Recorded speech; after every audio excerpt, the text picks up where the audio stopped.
જી હવે હાલમાં આપ બધા જોઈ રહ્યા છો કે અત્યારે જે અમારી લડત ચાલુ જ છે બેનો દીકરીઓની સ્વાભિમાનની. હવે અત્યારે તો મને એવું નથી લાગી રહ્યું કે સ્વાભિમાનની લડત ચાલુ છે. જે રૂપાલાભાઈએ બફાટ કરી હતી પણ રૂપાલાભાઈનો તો વિરોધ રહેશે જ. પણ જે અત્યારે આવી ગયું છે તો હાલમાં જ અત્યારે રાહુલ ગાંધી બોલ્યા છે કે અમારા રજવાડાઓ વિશે બોલ્યા છે રાહુલ ગાંધી, અને ઉમેશભાઈ પણ બોલ્યા છે. તો રાહુલ ગાંધીને હું પૂછવા માંગુ છું, પેલા આપનું મોસાળ મને કહો કે કઈ જગ્યાએ છે, અને ઉમેશભાઈને પણ પૂછવા માંગુ છું કે આપના જે નેતા છે જે અત્યારે જેલમાં છે તો એ કઈ શાક બકાલું તો વેચતા નતા, તો એને જેલમાં નાખવામાં આવ્યા. તો વિરોધ બધાનો કરવો જોઈએ, અને ક્ષત્રિય સમાજે એટલું વિચારવું જોઈએ કે આપણી જે સ્વાભિમાનની લડાઈ હતી એ ફોર્મ રૂપાલાભાઈએ ભર્યું ન ભરવા દેત ને ત્યાં સુધીની ક્ષત્રિય સમાજની લડાઈ હતી.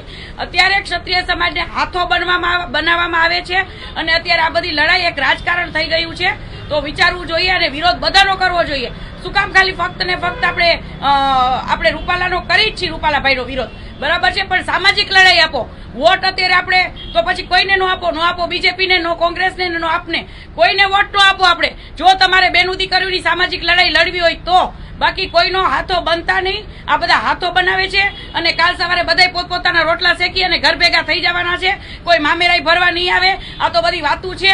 હવે બધા વધારે સંખ્યામાં બહાર નીકળ્યા છે. પેલા જે શરૂઆત અમે કરી હતી ત્યારે ઓછી સંખ્યા હતી, ત્યારે બધાને ડર લાગતો હતો. અત્યારે રાજકારણ આવી ગયું છે. રાજકારણ કાંઈક તો સમાજ વિચારે કે રાજકારણ આવ્યું છે, અને સામાજિક લડાઈ બેનું દીકરીઓની અત્યારે કોઈ જાતની કઈ દેખાઈ રહી નથી, અને સમાજને ગુમરાહ કર્યો છે. તો સંકલન સમિતિને જે લડાઈ આપવી હતી, અત્યારે જે મહાસંમેલનો કરે છે, આ કરે છે, એનો કોઈ જાતનો કોઈ આમાં સામાન્ય માણસ પીસાશે.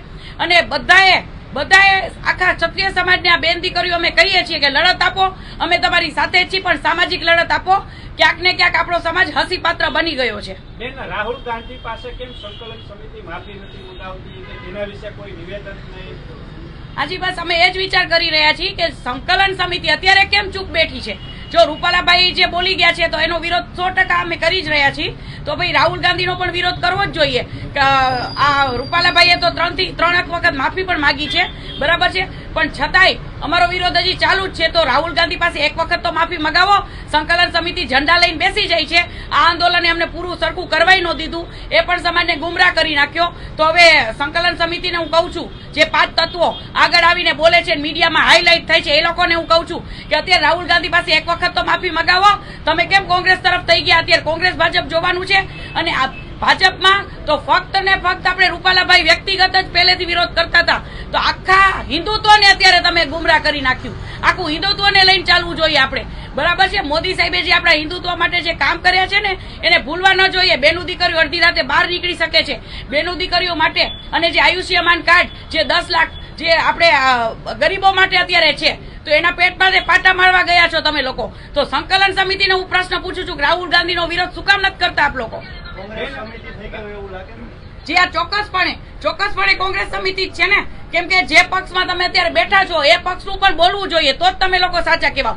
મને એમ કહેતા હતા કે પદ્મિનીબાએ બીજેપીનો કેસ ભર્યો છે, પદ્મિનીબા અત્યારે બીજેપી પાર્ટી સાથે છે. તો પદ્મિનીબા સાચા હતા, બીજેપી પાર્ટીમાં હતા ને, છતાંય બીજેપી પાર્ટીનો મેં વિરોધ કર્યો અને બીજેપીમાંથી મેં રાજીનામું આપ્યું. તો અત્યારે તમે લોકો કોંગ્રેસ પક્ષમાં છો તો શું કામ રાહુલ ગાંધીનો વિરોધ નથી કરતા? સાચા હોય તો વિરોધ કરો. શું લાગે છે હવે આ સમિતિ કોઈને કોઈ બેનું દીકરીઓના સ્વાભિમાનની નથી પડી? આ સમાજને વિચારવાનું છે, અને સમાજ તો 80% જાણે જ છે. 20% એવા લોકો છે કે જે એ લોકોનું કીધું કર્યા રાખે છે. બાકી બધાને અંદર ખબર છે કે સંકલન સમિતિના 4-5 તત્વો પોતાના રોટલા શેકવા માટે કરે છે, નહીં કે બેનું દીકરીઓની સ્વાભિમાનની લડત લડે છે. વિરોધ હવે ગામડે પહોંચી ગયો છે, તો એને કઈ રીતે તમે જોઈ રહ્યા છો? કારણ કે બધી જગ્યાએ ક્ષત્રિય સમાજ અત્યારે વિરોધ કરી રહ્યા છે, ભાજપનો વિરોધ કરી રહ્યા છે. જી હા, ચોક્કસપણે. હવે એમાં એવું થયું છે બધા સ્વયંભૂ નીકળી ગયા છે, અને સંકલન સમિતિએ તો શું છે ખાલી દેખાવ પૂરતું કરી નાખ્યું. અને અત્યારે જે પેલા એમ કહેતા હતા કે પદ્મિનીબા આખા સમાજને, જયારે મારું આંદોલન વ્યવસ્થિત હતું ત્યારે એવું કહેતા હતા કે પદ્મિનીબા આખા સમાજને એમ કે ઉશ્કેરાવે છે ને આ કરે છે. તો અત્યારે તમે લોકો શું કરી રહ્યા છો? વ્યક્તિગત લડાઈની બદલે આખા ભાજપના વિરોધ થઈ ગયા. શું કામ? આખું બીજેપી પાર્ટી શું કામ ભાઈ? બરાબર છે, ખાલી ફક્ત ને ફક્ત રૂપાલાભાઈનો વિરોધ કરો. શું કામ આખું આ બધાને ગુમરાહ કરી રહ્યા છો? ટિકિટો માટે લડો છો? તો પહેલેથી જ કેવું હતું, તો તમારામાં તેવડ હતી ને તો ટિકિટો માટે પોતાને પર્સનલી લડી લેવાય, નહીં કે બેનું દીકરીઓના સ્વાભિમાનની લડતને ગુમરાહ કરી અને પોતાના રોટલા શેકો છો. શરમ આવી જોઈએ, શરમ. તમે કોને મત આપવા માટે પ્રચાર કરશો હવે? કારણ કે ભાજપ, કોંગ્રેસ અને આમ આદમી પાર્ટી ત્રણેય ક્ષત્રિય સમાજનું અપમાન કરી જી. રહ્યું કહો છો. જી. તો હવે તમે કોને મત આપવા માટે પ્રચાર કરશો? હું તો ક્ષત્રિય સમાજને એ જ કહેવા માંગુ છું કે જો આપણે બેનું દીકરીઓના સ્વાભિમાનની લડત લડતા હોય અને સાચા હોય તો આપણે કોઈને વોટ જ નથી કરવો. આપણી સત્તા આપણી પાસે રાખો, બુથ જ ન હોવા જોઈએ. નહીં ભાજપને વોટ, નહીં કોંગ્રેસને વોટ, ને નહીં આપને વોટ. જો તમે સ્વાભિમાનની લડત લડતા હોય તો, બાકી રાજકારણ કરતા હોય તો રાજકારણ કરો, બાકી કોઈને ફાયદો નથી. કોંગ્રેસને વોટ દેવાથી ફાયદો કોઈ જાતનો ક્ષત્રિય સમાજને નહીં થાય એટલું યાદ રાખજો. બધા પોતપોતાના રોટલા શેકીને ઘર ભેગા થઈ જવાના છે, કોઈ મામેરા ભરવા નથી આવવાના. અને સંકલન સમિતિના 5 તત્વો કોઈ ફોન નથી ઉપાડવાના, એટલું યાદ રાખજો.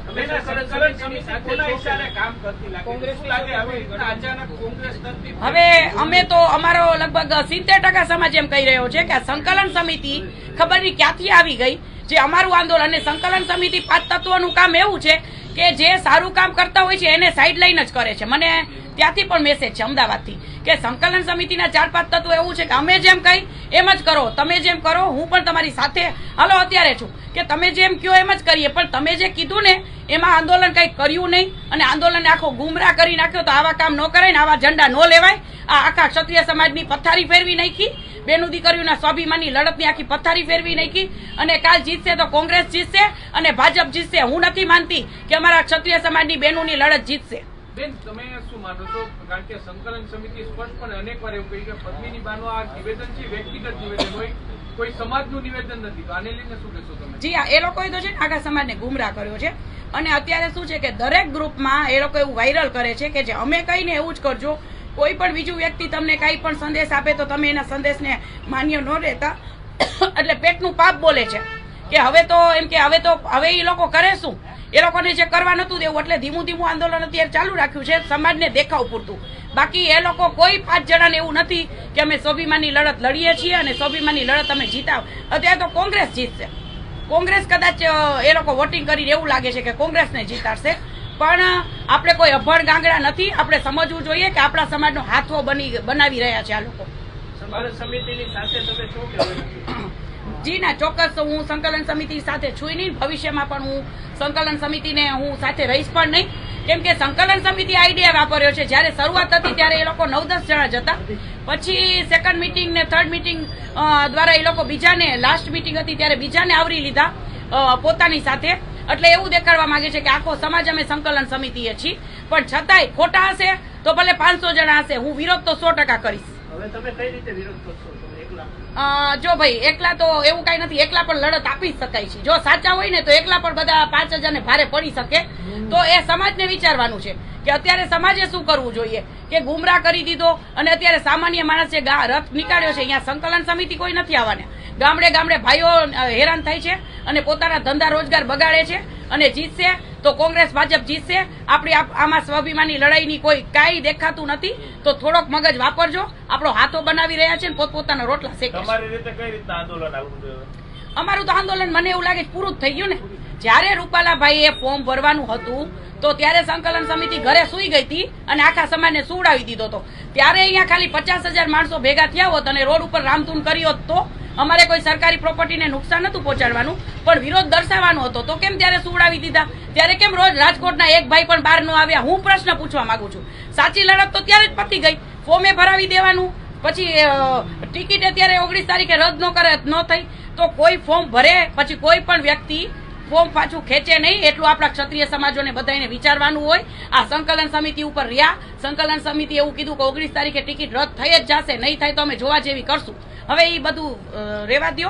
આ બધું ખાલી ખોટો દેખાવ જ હતો આ લોકો. ઉમેશ મકવાણાએ જે રીતના રાજા રજવાડા વિશે નિવેદન આપ્યું છે તેનો વિરોધ નથી થઈ રહ્યો? કારણ કે ભાવનગરના સ્ટેટે પણ તેને નિવેદન આપ્યું. હા, તો ઉમેશભાઈ ખુદ ભાવનગર ના જ છે. તો ઉમેશભાઈને એક હું યાદ દેવડાવું કે જે ભાવનગરના અમારા રાજા હતા એને ત્યાંથી વ્યસન મુક્તિનું આંદોલન ઓલું કર્યું હતું. તો ઉમેશભાઈને ખ્યાલ હોવો જોઈએ કે આપ શું બફાટ કરો છો, શું બફાટ કરી રહ્યા છો. અને એ જે છે કે છે કે અફીણ, તો અફીણ તો છે ને અમે લોકો એટલે રાખતા હતા કે જે અમારા શરીરના ઘા વાગતા હતા એના રૂઝાવા માટે રાખતા હતા. અને ઉમેશભાઈને હું કહેવા માંગુ છું કે આપના નેતા અત્યારે ક્યાં છે એ જરાક આપને પણ ધ્યાન રાખવું જોઈએ. તો એ કેના લીધે ત્યાં છે એ પણ વિચાર કરી લો. જી. કોના માટે કહો છો? આ શબ્દ જે તમે કહો છો ઉમેશભાઈ મકવાણા તેમના નેતા ક્યાં છે અત્યારે? શું આખી હકીકત? જે એના નેતા કેજરીવાલ છે બરાબર, એ અત્યારે જેલમાં છે. તો શાક પકાલું નતા વેચતા, ઈ જે કરતા હતા, હું અભદ્ર ભાષા અત્યારે આમાં નહીં બોલી શકું, જે કરતા હતા એના લીધે ઈ જેલમાં છે. અત્યારે કઈ એમનેમ તો જેલમાં છે નહીં. તો જી એવું કહે છે ઉમેશ મકવાણા કે હું માફી માંગવા પણ તૈયાર નથી. સંકલન સમિતિ શાંતિ. હા, તો સંકલન સમિતિ હવે સમાજનો ઝંડો લીધો છે હાથમાં, તો માફી મગાવો. આટલું પાવરથી બોલે છે કે ભાઈ હું કઈ રૂપાલાભાઈ નથી, હું તો ઉમેશભાઈ છું. તો આટલું પાવરથી બોલે છે, સંકલન સમિતિ કેમ ડરી ગઈ? સંકલન સમિતિને હવે કરવાનું શું છે? ઝંડો લીધો છે ને, તો હું સંકલન સમિતિને કહીશ કે બધું પૂરું જ કરવું પડશે. અમારા ક્ષત્રિય સમાજની આબરૂ તમારા હાથમાં છે ને આબરૂ પથારી ફેરવશે તો હજી હું પેલા 5 તત્વોને બંગડ્યું ચોક્કસ ફેરાવીશ. ક્યાં 5 તત્વો? ઈ 5 તત્વોને અત્યારે નામ નહીં લઉં. જો અમારા સમાજની આબરૂ જાશે ને તો બંગડ્યું તો આ લોકોને 5 જણાને તો હું પહેરાવાની જ છું. સંકલન સમિતિમાં અત્યારે હું નામ નહીં આપું, ક્યાંક ને ક્યાંક અમારો સમાજ જ છે, પણ ઝંડો લીધો છે તો ઝંડો એવો લ્યો કે આપણા સમાજનું ક્યાંય ખરાબ ન દેખાવું જોઈએ. આપણા સમાજનું અત્યારે બધા પ્રશ્નો કરી જ રહ્યા છે. જોવો કે ભાઈ કેમ આ એવું કહી ગયા, તો આ કહી ગયા તો શું કામ કહી ગયા, તો જવાબ આપો. શું કામ સુતા છો ઘરે બેઠા? જવાબ આપો. દબાવવામાં આવે છે? જી ના, મને કોઈ દબાવે એવું કોઈની હિંમતે નથી. આ અભદ્ર ટિપ્પણીઓ કરાવતા હોય છે, એ તો કોઈ મને પ્રોબ્લેમ નથી. ઉમેશ મકવાણા માફી નહીં માંગે તો આપના તરફથી આગળ શું કાર્યક્રમ થશે? કારણ કે સંકલન સમિતિ તો હવે કઈ કરવાની નથી. જી, તો પછી હવે ઈ ક્ષત્રિય સમાજની છે બરાબર છે. હું તો વિરોધ કરું જ છું ને કરતી રહીશ હંમેશા. હવે ઈ સમાજને વિચારવાનું છે કે આપણે શું કરવું જોઈએ. સંકલન સમિતિએ તો બધાને ગુમરાહ કરી દીધા છે ને આખા સમાજની પથારી ફેરવી જ નાખી છે. તમે ઉમેશ મકવાણાનો વિરોધ કરવા જશો કે કોઈ ખાસ? જો ભાઈ, મેં અત્યારે મેન આંદોલન હું કહેવા નથી માંગતી, પણ છતાંય હું કહું છું કે અમે આંદોલનની લડત 15 દિવસ અનશન ઉપર પણ ઉતરી ગઈ.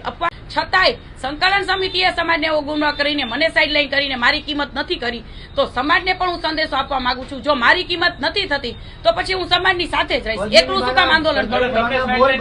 સંકલન સમિતિ ઉપર સવાલ ના, સાઈડલાઈન હા, સંકલન સમિતિએ તો પહેલેથી જ, કેમ કે એને એવું જ ઝંડો હાથમાં લેવો તો ઝંડો લીધો, પદ્મિની બા સાઈડમાં વયા જાય ને, તો હું સાઈડમાં વહી ગઈ છું. હવે ઝંડો લીધો છે કરો તો ખરા. તમારા બોલ બદલાઈ ગયા, વચ્ચે ગાયા બતા 22 લાખ રૂપિયા લઈ લીધાનો પણ આરોપ.